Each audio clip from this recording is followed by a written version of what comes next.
एक महीने पहले की बात है, शायद आप भूल गए होंगे तो हम आपको याद दिलाना चाहते हैं। आपको याद होगा कि किस तरीके से एक महीने पहले जो है भारतीय जनता पार्टी के जिला अध्यक्ष प्रदीप रामचंद्रानी ने एक बैठक ली थी, पत्रकार परिषद आयोजित की थी, जिसमें आमदार भी मौजूद थे और भारतीय जनता पार्टी के कई कार्यकर्ता भी मौजूद थे और साथ ही साथ पदाधिकारियों के साथ जो पूर्व नगर सेवक थे वो भी मौजूद थे।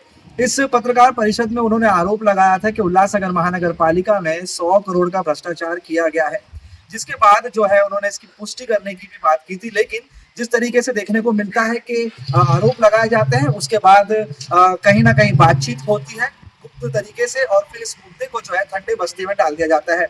लेकिन भारतीय जनता पार्टी के जिला अध्यक्ष प्रदीप रामचंद्रानी ने यह सोचा भी नहीं होगा कि कहीं ना कहीं ये मुद्दा फिर से आगे चल के सामने आ सकता है। और इस बार जो है आरपीआई के जिला अध्यक्ष व पूर्व उप महापौर भगवान भालेराव ने जब पत्रकार परिषद ली तो उन्होंने 42 करोड़ यानी 42 करोड़ के टेंडर के घपले के बारे में जो है बातचीत का खुलासा किया और साथ ही इस टेंडर को लेकर जो है उन्होंने हाई कोर्ट में याचिका भी दायर की है, जो कि शुक्रवार को जिसकी सुनवाई होगी। लेकिन यहाँ पे गौर करने वाली बात यह है कि जिस तरीके से जो कि आरोप लगाए गए थे उसके बाद जो है एक सन्नाटा सा नजर आया था और फिर इस पत्रकार परिषद के माध्यम से जो कि भगवान भालेराव जी ने ली, उसमें कहीं ना कहीं ये संकेत नजर आने लगे कि जो पत्रकार परिषद 100 करोड़ रुपए के टेंडर को यानी कि जो 100 करोड़ के टेंडर लिए गए हैं उस पर जो भ्रष्टाचार किया गया उस आरोप के बारे में एक और नया मोड़ जो है सामने देखने को मिला इस पत्रकार परिषद के माध्यम से कि कहीं ना कहीं भारतीय जनता पार्टी ने वो 42 करोड़ का जो टेंडर था उसको लेकर कहीं ना कहीं इस प्रेस कॉन्फ्रेंस का बंदोबस्त किया था, इस प्रेस कॉन्फ्रेंस को जो है रखा था और आरोप लगा रहे थे कि कहीं ना कहीं जो है भ्रष्टाचार हुआ है।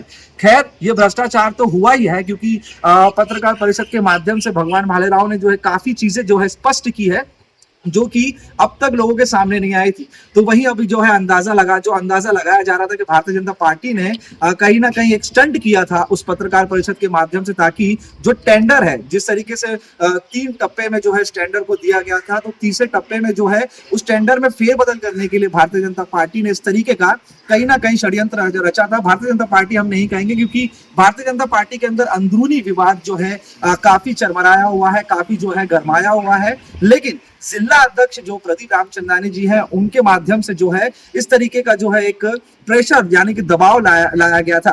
बहरहाल भगवान भालेराव ने जो है इस पत्रकार परिषद में खुलकर ये नहीं कहा, लेकिन कहीं ना कहीं सूत्रों से या कहीं ना कहीं आप अंदाजा लगा सकते हैं कि जय भारत जय हिंद जो कि जय भारत जो कि कंपनी है जिससे जो कॉन्ट्रैक्ट तीसरा गया है, तो उसको लेकर जो है कहीं ना कहीं इस तरीके का दबाव या फिर इस तरीके की षड्यंत्र जो है भारतीय जनता पार्टी द्वारा की गई है, इसका हम अंदाजा लगा सकते हैं। स्पष्ट नहीं करते क्योंकि उनके साथ ही सहयोगी आरपीआई के जो भालेराव हैं उन्होंने भी जो है पत्रकार परिषद की उसमें जो है खुलासे किए, लेकिन उन्होंने भी ये स्पष्ट नहीं किया क्योंकि वो यदि बात करें तो सत्ता में कहीं ना कहीं सहयोगी दल है तो वो पूरी तरीके से खुल के नहीं कह पाते हैं। लेकिन वहां पर मौजूद कुछ जो भारतीय जनता पार्टी के पदाधिकारी थे उन्होंने भी जो है इस चीजों को लेकर काफी बातें उजागर की है। तो देखना यह है कि जिस तरीके से अब जो कि याचिका दाखिल की गई है सुप्रीम हाई कोर्ट में, तो उसकी जो सुनवाई शुक्रवार को आएगी तो किस तरीके का नतीजा सामने आता है।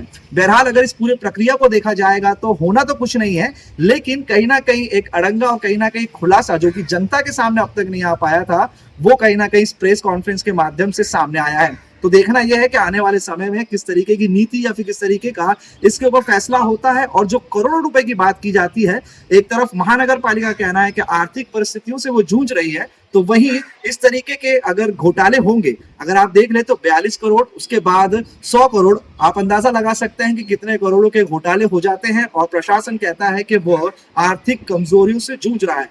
देखना है कि आने वाले समय में किस तरीके से जो है खुलासे होते हैं। और गौर करने वाली बात यह है कि भगवान भालेराव ने सीधे तौर पर उल्लासनगर महानगर पालिका के आयुक्त अजीत शेख पर जो है इल्जाम लगाए कि कहीं ना कहीं इस टेंडर में जो कि फेरबदल किए गए या फिर इसमें जो भ्रष्टाचार का रूप इसे दिया गया है उसमें उल्लासनगर महानगर पालिका के आयुक्त भी मिले हुए हैं। तो देखना है कि आने वाले समय में किस तरीके के और खुलासे इस मामले में सामने आते हैं। कुणाल कपूर, बोल इंडिया। पाठिंबाचं म्हणजे आम्ही स्वतः पत्रव्यवहार केलेला आहे. युवा मोर्चाचे अध्यक्ष असतील राकेश पाठकजी, मंडळ अध्यक्ष असतील मनीष शिंगोरेजी, मी स्वतः आम्ही पत्रव्यवहार केलेला आहे. RTI टाकलेला आहे. पत्र काय का डॉक्युमेंट नसल्यामुळं थोडं आम्ही थांबलेलो आहे आणि आमची कोर्टाची पण तयारी आहे कोर्टात जाण्याची. हे जे मूलभूत सुविधाचे कामं काढलेले आहेत 161 कामं, त्याच्यात बऱ्याच ठिकाणी कामाची आवश्यकताच नाही, त्या ठिकाणी पण 50 लाखाची 30 लाखाची 20 लाखाची कामं काढलेली आहेत. बोगस विकास कामाच्या नावाने ही निविदा काढलेली आहे. अशी कुठले लोकेशन आहे त्यामध्ये अशी की जी भरपूर बोगस आहे, मी वाचून दाखवलं ना तुम्हाला माझ्या प्रभाग क्रमांक 4 मध्ये पण 50 लाखाचं काम.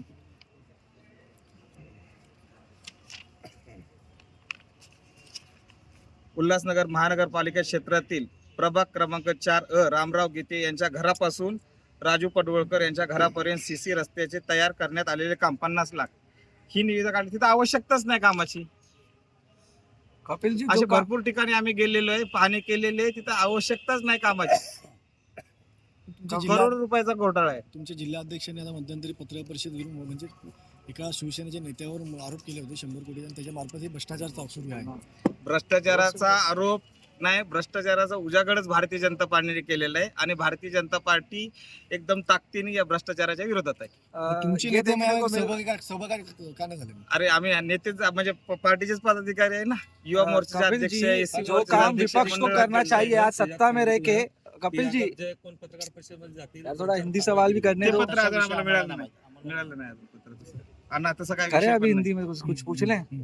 सर आपसे जानना चाहेंगे, जो काम विपक्ष का है, सत्ता में होने के बाद भारतीय जनता पार्टी आप कार्यकर्ता हैं, पदाधिकारी हैं, आपके बड़े वरिष्ठ जो है इस तरीके के भ्रष्टाचार की बड़ी बड़ी पत्रकार परिषद में शामिल नहीं हो रहे, आरोप लगा के जो चले जाते हैं. तो भ्रष्टाचार के लिए जो लड़ने की बात करती है भारतीय जनता पार्टी सक्षम नहीं है. नहीं। देखो, सत्ताधारी रहे विपक्ष रहते, हम शहर के एक जागरूक नागरिक है और इस शहर में जो हो रहा है घोटाला, ये शहर वासियों का घोटाला हम होने नहीं देंगे. ये जनते का पैसा है, इसकी लूट होने नहीं देंगे. इन कामों में 22 नगर सेवक और आमदार भी और जो है खासदार भी जो चुप रहे हैं आपके सत्ता पक्ष के, तो चुप क्या ये नहीं उसमें रहे, मिले हुए हैं? राइटिंग में लेटर लिखा है उन्होंने. पूरा शिष्टमंडल 22 नगर सेवक का, आमदार का और जिला अध्यक्ष आयुक्त के सबको मिलने गए. शिष्टमंडल ने आवाज कितना उठाई समय है. हो गया ये सब पत्र व्यवहार करते? आयुक्त क्यों शांत बैठे? नहीं, आप सत्ताधारी हो तो आप सत्ता पे हैं, आयुक्त से बड़ी आयुक्त साहब को अभी पत्र व्यवहार करके हम थक गए. अभी इसके अलावा कोर्ट में गए और आपका नहीं सुने तो मंत्रिमंडल है, आंदोलन उसके चढ़े. बाद भी आपको जो है कोर्ट में जाना पड़ रहा है. आपकी मंत्रिमंडल आपका है पूरा. म्हणजे भ्रष्टाचार नाही, पारदर्शकता नाही आहे का भाजपच्या कारभारामध्ये? पारदर्शकतेसाठी आम्ही हा घोटाळ्याचा उघडकीस करण्यासाठी आम्ही पत्रकार परिषद घेतलेली आहे.